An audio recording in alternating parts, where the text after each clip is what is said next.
अस्सलाम वालेकुम। अगर आप दुबई से कतर बरास्ता रोड जाना चाहते हैं और अपनी गाड़ी के ज़रिए जाना चाहते हैं तो ये वीडियो आपके लिए है। इस वीडियो पे मैं आपको बताऊंगा कि कैसे बाय रोड कतर जा सकते हैं और कौन कौन से दस्तावेज़ात या डॉक्यूमेंट्स आपको दरकार होंगे। कतर का वीज़ा ऑन अराइवल है वो कैसे मिलता है, वो लेने का तरीका भी क्या है, वो तमाम तफसील मैं आपको बताऊँगा। सबसे पहले तो मैं आपको बताऊँ कि हम अलकसेस से अपने बाकी दो दोस्तों के साथ, अपनी छोटी गाड़ी थी, हमारे पास गाड़ी बड़ी नहीं थी, हम अबू धाबी को क्रॉस करते हुए सऊदी बॉर्डर पे पहुंचे। सऊदी बॉर्डर से पहले 2-3 एग्ज़िट्स आती हैं जहाँ पर अच्छे रेस्टोरेंट्स मौजूद हैं खाने के। वहाँ अगर आप खाना खा लेंगे तो ज़्यादा बेटर है। फिर आप आगे चलें, क्योंकि पेट्रोल गाड़ी में अबू धाबी सिटी से जैसे ही आप निकलेंगे तो अपने पेट्रोल डाल लें, क्योंकि फिर अबू धाबी और बॉर्डर के दरमियान में बहुत कम आपको पेट्रोल पंप नज़र आएंगे। बहरहाल ये जो ट्रक की लाइन्स आपको नज़र आ रही है ये कस्टम्स क्लियरेंस वाली है। यहाँ सर वज़न होता है और टायर वायर चेक किए जाते हैं और उसके बाद जो है मेन बॉर्डर में गाड़ी एंटर होती हैं। तो ये बॉर्डर में हम इंटर हो गए हैं, दुबई की बॉर्डर। यहाँ से सबसे पहले आपकी गाड़ी जो है वो चेक की जाएगी। आपके पासपोर्ट आपके पास होना चाहिए, गाड़ी का मुल्क होना चाहिए और जिस बंदे के नाम पे गाड़ी है वो भी गाड़ी में होना चाहिए। बहरहाल जब आप इन काउंटर्स पे पहुंचेंगे तो आपको सबसे पहले पासपोर्ट चेक किए जाएंगे और एक पर्ची जो है वो थमा दी जाती है।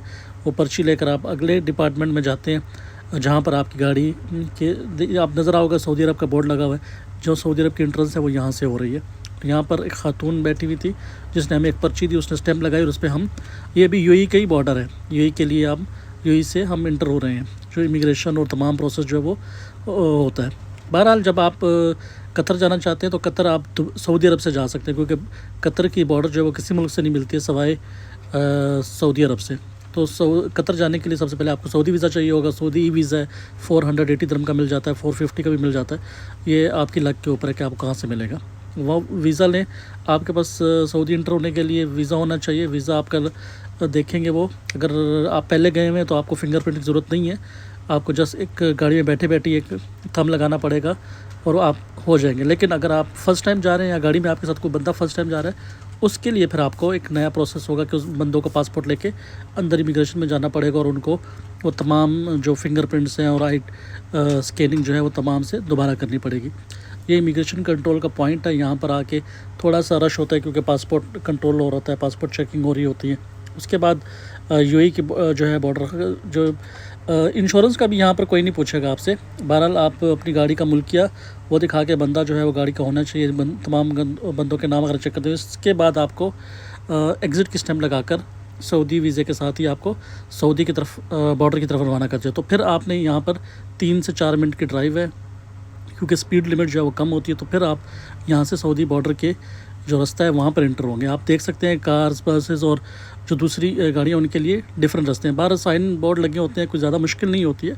यहाँ से आप वेलकम टू सऊदी अरेबिया हो गया यहाँ। तो आप देख रहे हैं कि हम सऊदी अरब के ऑफिशियली तौर पर सऊदी अरब के बॉर्डर में एंटर होने जा रहे हैं। यहाँ पर जो वो पहले पर्ची ली होगी वो वापस ले लेते हैं और यहाँ पर एक नई पर्ची जो है वो इशू करते हैं। यहाँ पर भी आपकी गाड़ी का मुल्किया जो है वो प्रॉपर चेक होता है, गाड़ी चेक की जाती है प्रॉपर कि वो पहले कभी इंटर हुई है सऊदी अरब में नहीं। ये तमाम डिटेल जो है वो मुल्के में रजिस्टर होती है। वो जो गाड़ी का ओनर है वो लाजमी होना चाहिए। इसके लिए आपको इंश्योरेंस जो है वो सऊदी अरब के में आप ऑनलाइन भी कर सकते हैं। तो बॉर्डर पे इतनी सख्ती नहीं है इंश्योरेंस होने की। तो जो लोग कतर जाते हैं, हमने इंश्योरेंस नहीं करवाई थी, हमने अपने डॉक्यूमेंट्स दिखाए, मुल्किया दिखाया, सब कुछ दिखाया और इंश्योरेंस हमने नहीं की, क्योंकि हमारे 2-2.5 घंटे की ड्राइव थी और वो हम सीधा करके सऊदी अरब बॉर्डर पहुँच गए। तो ये सऊदी अरब बॉर्डर है अभी, सऊदी अरब से कतर के लिए 2.5 घंटे 2 घंटे लगते हैं ज़्यादा। और आप यहाँ पर अब हम वेट कर रहे हैं, क्योंकि हमारे साथ जो एक लड़का था उसके वो फर्स्ट टाइम जा रहा था सऊदी अरब, तो उसके फिंगरप्रिंट होने थे। वो अब मैं अंदर जगह भी आपको दिखाऊंगा। ये जो ऑफिस देख रहे हैं आप, ब्लैक बिल्डिंग वाला, इसके अंदर होता है। और ये जो गाड़ियाँ देख रही हैं इनके क्लियर हो गया, ये अब आगे जा रही हैं। इसके आगे जो है वो ज़्यादा टाइम लगता है। ये आप काउंटर देख रहे हैं, यहाँ पर अगर फर्स्ट टाइम जा रहे हैं तो आपके फिंगरप्रिंट्स जो है वो होंगे। ये मेरे दोस्त सामने खड़े हुए हैं और वो करवा रहे हैं। बहरहाल रश ज़्यादा नहीं होता तो इसलिए काम जल्दी जल्दी हो जाता है, क्योंकि बाय रोड जो लोग आते हैं वो रेगुलरली आते जाते हैं तो उनका ज़्यादा मसला नहीं होता है।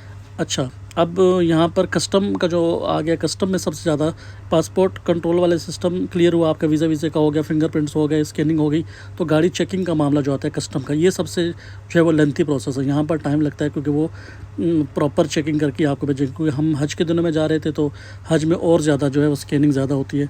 ये वीडियो मैं बाद में आपको देख सकते हैं कि अभी हमारी जो सब बैचलर थे, फैमिली वाली गाड़ियों को ज़्यादा चेकिंग नहीं करते। बहरहाल हम ये लाइन देखें, वो मशीन लगी है, इस मशीन से कभी 3 गाड़ियाँ होती हैं और कभी 2-2 गाड़ियाँ। अगर छोटी गाड़ियाँ हो तो 3 गाड़ियाँ और बड़ी गाड़ियाँ हो तो 2 गाड़ियाँ इस मशीन के स्कैनर से गुजारी जाती हैं, जो प्रॉपर चेक करती हैं कि इसमें कुछ गैर ज़रूरी मवाद जो कि इल्लीगल है सऊदी अरब ले जाने के लिए, वो मौजूद तो नहीं है। तो इस जगह जो है वो ज़्यादा टाइम लग जाता है। बहरहाल इस लाइन में हमें 15-20 मिनट इधर लगे, फिर हमारा नंबर है, हमारी गाड़ी स्कैनर मशीन में खड़ी की जाती है और गाड़ी से आपने उतर जाना। जैसे आप साइड पे लोग देख रहे हैं खड़े हुए हैं, गाड़ी को खाली छोड़ दिया जाता है। पूरी गाड़ी जो स्कैन होती है, एक गाड़ी को तकरीबन 5 से 6 मिनट लगते हैं। अंदर से आपको स्कैनिंग मुल्किया वो ले लेते हैं और वो रिपोर्ट जो है वो ऑनलाइन वहाँ भेज देते हैं, जो पीछे आपको बिल्डिंग नज़र आ रही है बड़ी वाली। तो यहाँ से स्कैन करने के बाद आपने गाड़ी फिर लेके जानी। तो स्कैनिंग का प्रॉब्लम इतना ज़्यादा नहीं है, लेकिन डिपेंड होता है कि अगर गाड़ियों की रश ज़्यादा है तो आपको ज़्यादा टाइम लगेगा, और थोड़ा है तो फिर थोड़ा टाइम लगेगा। जो ओवरऑल स्कैनिंग का प्रोसेस है वो ज़्यादा लंबा नहीं है, वो बहुत मेरा ख्याल है हार्डली 4 से 5 मिनट लगते हैं। लेकिन ये आप देख रहे होंगे गाड़ियाँ इस वक्त, हमारी गाड़ी आगे वाली गाड़ी खड़ी है छोटी, और हमारी 2 गाड़ियों में ही उन्होंने स्कैन कर ली है। और ये जो बंदा निकल के आ रहा है यहाँ से ही आपको आपका मुल्किया दे देंगे। और ये गाड़ी आप देखें ऑटोमेशन है, ये ख़ुद ही आगे जाती है फिर पीछे जाती है और पूरी गाड़ी जो है वो स्कैन हो जाती है। तो ये है स्कैनिंग का प्रोसेस। तो आपने जब भी निकलना है सऊदी अरब के लिए बॉर्डर क्रॉस करने का टाइम, तो अपनी गाड़ी प्रॉपर चेक करनी है, उसमें गैर ज़रूरी वो चीज़ जो सऊदी अरब में अलाउ नहीं है। तो आप देख रहे हैं कुत्तों के ज़रिए भी चेकिंग की जाती है, स्ट्रिक्ट होता है बहुत। तो जो चीज़ें आपको अपनी गाड़ी स्ट्रिक्टली देखनी चाहिए, जो चीज़ सऊदी अरब में अलाउ नहीं है वो बिल्कुल भी नहीं लेके जानी। बहरहाल हम फिर वहाँ से वापस आए वो और यहाँ से हमने दोबारा स्टेम्पें लगवाई और सीधा हम सऊदी अरब बॉर्डर में एंटर हो गए। आप देख सकते हैं सबसे पहला पेट्रोल पंप जो है वो आता है। यहाँ से फिर हमने दोबारा से पेट्रोल डलवाया। पेट्रोल जो है सऊदी अरब में यूएई की निस्बत थोड़ा सस्ता है। वहाँ से पेट्रोल डलवाने के बाद ये जो हम रोड पे निकले तो एक पहला ब्रिज आता है, जहाँ से अगर आप ब्रिज पे चढ़ के लेफ़्ट करेंगे तो आप मक्का और मदीना की तरफ चले जाएंगे। बहरहाल आपने कतर जाना है तो आप इसी एक रोड को जो है फॉलो करते जाएंगे। और कतर जो है वो ज़्यादा दूर नहीं है, तकरीबन 200 से 250 किलोमीटर का रास्ता है। बहरहाल रोड इतनी अच्छी नहीं है, कंस्ट्रक्शन हो रही है रोड के ऊपर, तो रोड का जो मयार है वो इतना ज़बरदस्त मुझे पसंद नहीं है। और रोड की जो स्पीड है वो 100 या 120 जो है वो होगी। ये फर्स्ट जो मार्केट है वो आ जाती है, क्योंकि रात का वक्त हमने खाना नहीं खाया था। हम सोच रहे थे कि हम बॉर्डर पे खाएंगे और बॉर्डर पे हमें रेस्टोरेंट को निकल आए हम आगे। फिर ये सलवा इलाका जो है वहाँ आपने जाना है। सलवा जो है मेन बॉर्डर है। ये एक जगह हम रुके, यहाँ पाकिस्तानी रेस्टोरेंट हमें मिला है, लेकिन खाना उन्होंने का क्योंकि रात के 2 बज चुके थे और वो कह रहे थे कि हमने खाना बंद कर दिया। तो फिर हम एक ग्रोसरी शॉप पे गए, सुपरमार्केट, बड़ी सुपरमार्केट है, यहाँ पर दिरहम वगैरह चल जाते हैं। लेकिन बहरहाल हमने बेहतरीन आदमी था, उसने बड़ा वेलकम किया। रात के 2-2:30 बजे थे, हम चाय पीने गए तो चाय हमें अच्छी नहीं मिली। बहरहाल सऊदी अरब के लोग जो हैं वो फ़ुटबॉल के शौकीन हैं और जगह जगह आपको फ़ुटबॉल की स्क्रीन्स लगी हुई नज़र आएंगी। बहरहाल यहाँ से हमने कुछ केले वगैरह और कुछ फ्रूट्स लिए और कुछ स्नैक्स लिए और हम चल पड़े दोबारा उस रास्ते पे। रोड्स में जैसे बताया कि ज़्यादा बिज़ी होती है, क्योंकि रात के 2-2:30 बजे थे तो ज़्यादा रश तो नहीं था। पर ये रोड ऐसी है कि इसमें फिर आपको लाइट्स वगैरह जो है वो नज़र नहीं आएंगी। तो आपकी गाड़ी की अपनी जो लाइट्स हैं वो ठीक होनी चाहिए, उसको प्रॉपर चेक करें अगर आप लॉन्ग रूट पे जा रहे हैं, क्योंकि अगर अदरवाइज़ ये ख़तरनाक है। तो आप राइट साइड पर जो लाइट्स देख रहे हैं ये कतर की लाइट्स हैं, ये कतर की हाईवे है जो मेन टच करती है। सलवा की तरफ आपने बार बार आपको रोड आ रहा होगा कि सलवा और दमाम, तो ये रोड सीधी जो है वो दमाम भी जाती है और सलवा भी जाती है। तो यहाँ से हम जाएंगे आगे। तो इस रोड की निशानी है कि इस रोड पर आपने सीधा जाते रहना जब तक लास्ट में एक राउंड अबाउट आएगा। तो वो राउंड अबाउट आएगा आगे, आप हमारी वीडियो में देख सकते होगे। ये जो राइट साइड पे आप देख रहे हैं ये लाइट्स नज़र आ रही हैं, ये कतर की हाईवे है। ये कतर के अंदर ये जो वाइट कलर की ये बॉर्डर है, सॉरी ये जो अब नज़र आ रहा है ये अब सऊदी अरेबिया का इलाका है। और यहाँ पर आगे एक और मार्केट आएगी और उसके बाद हम वहाँ राउंड अबाउट आएगा जो आपको हम दिखाएंगे। उस राउंड अबाउट से आपने होके आगे जाना है। तो वीडियो काफ़ी लंबी होगी, लेकिन ये मुकम्मल वीडियो है, इसमें आपको कुछ चीज़ जो है वो एडिट हुई नज़र नहीं आएगी। ये देखें जी, यहाँ से हम अब बॉर्डर का एरिया जो है वो करीब होता जा रहा है। तो ये राउंड अबाउट है, यहाँ से आप राइट लेंगे, ये राउंड अबाउट आ गया जी। ये जो सलवा कतर का बोर्ड आपको नज़र आ गया, यहाँ से आपने ये राइट लेंगे और आप ये सलवा एक छोटा सा इलाका है, कस्बा कह लें आप। ये बहुत बिज़ी भी होता है दिन के टाइम, लेकिन रात के टाइम क्योंकि यहाँ ज़्यादा रश नहीं होती है। तो सलवा से आपने जैसे ही राइट लेंगे तो आप फिर सऊदी अरब बॉर्डर सऊदी कतर बॉर्डर की तरफ चले जाएंगे। और यही रोड अगर आप सीधे जाएंगे तो ये आप राइट नहीं लेंगे और आप सीधे चले जाएंगे तो आप चले जाएंगे कतर में। और दूसरी इंपॉर्टेंट बात बताओ चलो कि ये थोड़ा बिज़ी एरिया, यहाँ पर मार्केट्स भी हैं, खाने की सब कुछ शॉप्स मौजूद हैं। तो आपने कुछ ख़रीदारी करनी है कतर जाने से पहले तो यहाँ कर लें, क्योंकि फिर आपको 60-70 किलोमीटर तक आगे कुछ एक दो पेट्रोल पंप मिलेंगे, उसके अलावा कुछ नहीं मिलेगा। तो आपने कुछ ख़रीदारी करनी है तो यहीं से सलवा से करें। सलवा में ये राउंड अबाउट है जी। इसमें सऊदी अरब का झंडा सबसे ऊपर लगा है। बाकी जो स्टेट्स हैं यूएई हो गया, बहरीन, कतर, ओमान, और इनके झंडे जो हैं वो नीचे, थोड़े से नीचे होके लगे। ये राउंड अबाउट आपने राइट किया तो इस तरह की रोड आ जाती है। इस तरह स्पीड ज़्यादा नहीं है। बहरहाल रोड्स पे साइंस वगैरह लगे होंगे कतर के लिए जो है वो। ये सऊदी अरब का इलाका है अभी भी, तो आपको बॉर्डर की तरफ ये एरिया जो है वो लेके जाएगा। लेकिन यहाँ रोड पे जैसे मैंने बताया कि ज़्यादा ट्रैफिक जो है वो नहीं होती है, क्योंकि रात का वक्त था, शायद इसलिए नहीं थी। देखिए बॉर्डर के एरिया तो जगह जगह सऊदी अरब आर्मी की जो गाड़ियाँ हैं वो खड़ी हुई नज़र आएंगी आपको। रोड्स अच्छी हैं, ज़्यादा मसला नहीं है। ये सऊदी अरब की बॉर्डर यहाँ से नज़र आना शुरू हो गई है। सऊदी अरब से कतर इंटर होने के लिए आपको सऊदी अरब में तो ज़्यादा कुछ नहीं देखते हैं, वो गाड़ी वगैरह चेक करते हैं और मुल्किया देखते हैं गाड़ी में जितने बंदे हैं उनके पास, क्योंकि कतर का वीज़ा जो है वो पाकिस्तान और इंडियन के लिए ऑन अराइवल है। तो मेरे साथ मैं था और मेरे साथ दो मेरे दोस्त इंडिया से थे। हम जा रहे थे कतर के लिए। तो सऊदी अरब का जो ये कतर बॉर्डर है सलवा, इसमें हम इंटर हो रहे हैं। यहाँ पर गाड़ी का वो सेम प्रोसेस है कि आप जैसे गाड़ी पे जाएंगे, यहाँ लाइन लगी होती है, आप अपने पासपोर्ट देंगे, वो एंट्री करेंगे सारी, और सारा कुछ चेक करने के बाद आपको सऊदी अरब का वीज़ा भी वो देख लेते, कभी पूछ लेते हैं, कभी नहीं पूछते। बहरहाल जैसे ही हम इंटर हुए उन्होंने हमारे पासपोर्ट वगैरह देखे और फिर हमें एक पर्ची थमाई और हम आगे उन्हें बोला कि एक नेक्स्ट स्टॉप में जाएँ। इस तरह हम दूसरे स्टॉप में गए। इस सामने सऊदी अरब की एक और कस्टम क्लियरेंस और वो सारा वाला प्रोसेस यहाँ पर होता है। यहीं से फ़ाइनल जो है वो सऊदी अरब की बॉर्डर ख़त्म होती है और उसके बाद आपने कतर की बॉर्डर में इंटर करना है। तो फिर इन बीच में भी थोड़ा सा रास्ता है। ये अब सऊदी अरब की बॉर्डर का जो सेकंड पार्ट है वहाँ हम आ गए हैं। यहाँ पर भी फ़ाइनल स्टैम्प जो है वो लगती है एग्ज़िट की, और यहाँ से अगर आपके पास वीज़ा चाहिए तो आप इधर से वीज़ा का जो कस्टम का है वो प्रोसेस कर लें। हमारा हो गया और यहाँ से हमने अभी तक इंश्योरेंस नहीं करवाई थी, तो हम बगैर इंश्योरेंस के ही कतर में इंटर हो चुके हैं। सॉरी, अब कतर की बॉर्डर तक हम पहुँचेंगे।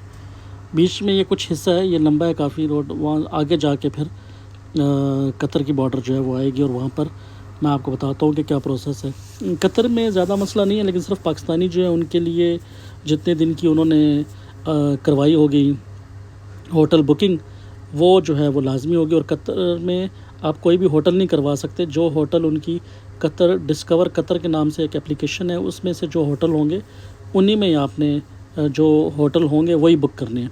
अगर उसमें से होटल बुक है तो फिर कोई मसला नहीं है। जितने दिन का आपका होटल होगा उतने दिन का आपको वो वीज़ा इशू कर देंगे। मैंने 2 दिन का किया था, लेकिन मुझे उन्होंने 3 दिन का दे दिया था। मैंने रिक्वेस्ट की थी क्योंकि मेरे साथ 2 इंडियन थे, उनको 1-1 महीने का दिया था वीज़ा। तो इंडियन नेशनल जो है उनको कतर एंट्री पर 1 महीने का मिल सकता है। लेकिन वो भी बेहतर यही है कि डिस्कवर ऐप जो है कतर, उसमें से जो होटल बुकिंग है वो लाजमी करवाएं। बहरहाल ये आप देख सकते हैं कि हमने कुछ सफ़र किया और उसके बाद हम कतर की जो हदूद है वो उसकी तरफ जा रहे हैं। अगर सऊदी अरब जाना है तो यू टर्न कर लें, बाकी ट्रक, बसेस और कार जो हैं वो सेकंड और फर्स्ट ट्रैक को फॉलो करते जाएं। कतर के बॉर्डर पे भी कुछ कंस्ट्रक्शन हो रही है, तो कुछ डाइवर्शंस बनाई हुई थी उन्होंने, क्योंकि वीडियो मेरी बहुत लंबी होगी, लेकिन इसमें आपको पॉइंट टू पॉइंट जो है वो हर चीज़ समझ आ जाएगी। सऊदी अरब से कतर आने के लिए आपको ज़्यादा डॉक्यूमेंट्स की ज़रूरत नहीं है, क्योंकि ऑन अराइवल वीज़ा है। और जैसे मैंने बताया कि डिस्कवर जो एप्लीकेशन है उसके अंदर आपका वीज़ा जो है वो वैलिड होना चाहिए। अगर आप बाकी कोई NOCs वगैरह नहीं चाहिए, कुछ नहीं चाहिए कंपनी की। अगर आपके पास GCC कंट्री का वीज़ा तो आप सीधा इंटर हो सकते हैं। यहाँ से आप देख सकते हैं कि हम इंटर हो रहे हैं और ये जो आगे बिल्डिंग्स नज़र आ रही हैं आपको, ये हैं कतर की बॉर्डर जो इमिग्रेशन है और कस्टम है। ज़्यादा वक्त किसी भी बॉर्डर पे कस्टम में लगता है, इमिग्रेशन में इतना वक्त नहीं लगता कभी भी। शायद हमारा इसलिए नहीं लगा क्योंकि दिन का वक्त था। लेकिन कतर की बॉर्डर की मुझे ये चीज़ अच्छी लगी कि वहाँ का जो सिस्टम है वो थोड़ा सा बेहतर है बजाय सऊदी अरब के। सऊदी अरब में जो गाड़ी स्कैनिंग का था वहाँ पर हमारा 1.5 से 2 घंटे ज़ाया हो गए थे। देखिए कतर इंटर होते हुए बिल्ली ने हमारा वेलकम किया जी। स्टेट ऑफ कतर का आप साइन दे सकते हैं। ये सब कतर इमिग्रेशन और कस्टम की है जी। जिन्होंने रजिस्ट्रेशन करवाई हुई थी फीफा के टाइम पे, वो हया की एक एप्लीकेशन थी जो 1 साल का वीज़ा लगता था, वो जिसने करवाई हुई थी उसके लिए अलहदा ट्रैक बना हुआ था। बहरहाल अब ज़्यादा रश नहीं थी, लेकिन लोग फिर भी मौजूद थे हम जब वीज़ा काउंटर पे पहुँचे। चूँकि हमारा ऑन अराइवल वीज़ा था, इसलिए हम अब वीज़ा काउंटर की तरफ जाएंगे। तो जैसे मैंने बताया कि कुछ कंस्ट्रक्शन चल रही थी, इसलिए डाइवर्शन जो है वो काफ़ी ज़्यादा थी, और हमें जैसे देखा कि पुलिस वाले ने इशारा किया कि आप बिल्कुल राइट की तरफ चले जाएं। जीसीसी कंट्री में से उन्होंने हमें घुमा के इस तरफ ले गए। तो बायोमेट्रिक एंड वीज़ा वाले डिपार्टमेंट की तरफ हम जा रहे हैं। यहाँ पर गाड़ी की पार्किंग हमने की और हम वीज़ा सेक्शन की तरफ आ गए। वीज़ा हमने वही जैसे मैंने बताया कि आपने कतर डिस्कवर कतर से जितने दिन की होटल बुकिंग की होगी उतने दिन का आपको वीज़ा मिल जाएगा। वहाँ से निकल कर हम अब कस्टम की तरफ जा रहे हैं। वीज़ा प्रोसेस हमारा कंप्लीट हो गया और स्कैनिंग जो है वो होती है, जितने फिंगरप्रिंट्स हैं वो सारे स्कैन होते हैं, गाड़ी का मुल्कियत चेक करते हैं, इंश्योरेंस जो है वो इससे आगे स्टेप में लाजमी, कतर इंटर होने में आपको लाजमी ही इंश्योरेंस करानी पड़ेगी। अब ये कस्टम वाले आ गए हैं, यहाँ पर देखें कस्टम वाले बैठा है, हमारा श्रीलंकन भाई, इंडियन भाई है, तो तंबाकू खा रहा था शायद। बहरहाल व्हीकल इंस्पेक्शन के लिए हमें भेजा गया। इसकी अच्छी बात यह कि यहाँ गाड़ी खड़ी करें और ख़ुद ही गाड़ी आगे स्कैन होके आ जाती है। बड़ा अच्छा सिस्टम था, वेल एडवांस जो है वो सिस्टम आप कह सकते हैं, बड़ा ही एक ज़बरदस्त। तो ये देखिए मैं गाड़ी में बैठ रहा हूँ और ये गाड़ी हम अब यहाँ से मैं आगे ले आऊँगा गाड़ी। ये जब आपके वीज़े का प्रोसेस सारा ख़त्म हो जाएगा तो तब आप कस्टम क्लियरेंस की तरफ आएंगे, अपनी गाड़ी की स्कैन करवाएंगे। और अब हम जब यहाँ से निकलेंगे तो हम जाएंगे इंश्योरेंस वाली जगह पे। तो ये मेरे दोस्त मेरे साथ बैठ जाएंगे और इसके बाद हम जाएंगे फ़ाइनल चेकआउट की तरफ। तो फ़ाइनल चेकआउट में जो काउंटर बने हुए हैं, ये जो ग्रीन होगा उसमें आपने गाड़ी ले जाएंगे और वहाँ से हमने इंश्योरेंस करवाई। तकरीबन 180 दिरहम की हमारे हुई। दिरहम यूज़ कर रहे हैं हमने करेंसी चेंज नहीं की थी। ले जी फाइनली हम कतर में इंटर हो गए और इस वक्त सुबह के 4 बजने वाले थे। तकरीबन 10 सवा 10 घंटे लग जाते हैं, क्योंकि आपको बॉर्डर्स पे टाइम लगता है, ज़्यादा टाइम जो है वो बॉर्डर्स पे होता है, और चूँकि आपको रास्ता पता नहीं होता तो आप थोड़ा सा स्लो भी आते हैं, इससे भी फ़र्क पड़ जाता है। बहरहाल ये बॉर्डर का एरिया और यहाँ से आप देख सकते हैं कि welcome to state of Qatar. तो खूबसूरत मौसम ने हमें वेलकम किया। सुबह का वक्त था और ये कतर के मनाज़िर आप देख सकते हैं, क्योंकि ईद का दिन था, अगले दिन ईद थी, तो बिल्डिंग्स में काफ़ी उन्होंने लाइटिंग वाइटिंग की थी। और कतर बड़ा अच्छा खूबसूरत मुल्क है, कूल है, काम है, और वहाँ पर आपको ज़्यादा अच्छी बात यह है कि पार्किंग बिल्कुल फ्री है। ये आप देख सकते हैं पूरे कतर दोहा में आप कहीं भी गाड़ी पार्क करें, कोई मसला नहीं है। दुबई के जैसा नहीं है कि पार्किंग का एक बहुत बड़ा मसला है। हमें होटल में भी फ्री पार्किंग मिल गई थी, बाय रोड्स के ऊपर भी फ्री पार्किंग अवेलेबल थी। तो पूरे कतर में कोई पेड पार्किंग का कॉन्सेप्ट नहीं है। कतर अच्छा है, लेकिन सबसे जो मैं आप दोस्तों को बोलूँगा, खाना जो है वहाँ पे बड़ा एक्सपेंसिव है। ख़ास तौर पर पाकिस्तानी खाना अगर आपने खाना है तो खाना जो है वो एक्सपेंसिव है। बाकी कतर ठीक है, ज़्यादा मतलब फ़ास्ट नहीं है जितना हम सोचते हैं कतर के बारे में, वैसा नहीं है।